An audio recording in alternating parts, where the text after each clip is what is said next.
ইংরেজ দুনিয়ারা এখানে খেয়েছে, তারা পালিয়ে গিয়েছে পাপ হয় না। আমেরিকা বুঝেনি, ইন্ডিয়া বুঝেনি, রাশিয়া চায়না। আমেরিকা বুঝেনি, ইন্ডিয়া বুঝেনি, রাশিয়া চায়না। মুমিনের এই মাটি ইমানের এই ঘাটি কিছুতেই কেড়ে নেওয়া যায় না।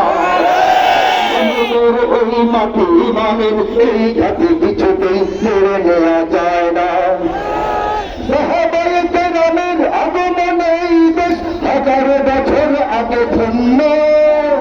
ওদের মেহনতে গড়ে ওঠা জমিন কোটি কোটি মুমিনের জন্য, মুমিনের জন্য। এই মাটির ভাজে ভাজে শহীদের খুন আছে, এ জমিন কখনো শুকায় না, এ জমিন কখনো শুকায় না, এ জমিন কখনো শুকায় না। মুমিনের এই মাটি ইমানের এই ঘাটি কিছুতেই কেড়ে নেওয়া যায় না, যায় না। মুমিনের এই মাটি ইমানের এই ঘাটি কিছুতেই কেড়ে নেওয়া যায় না।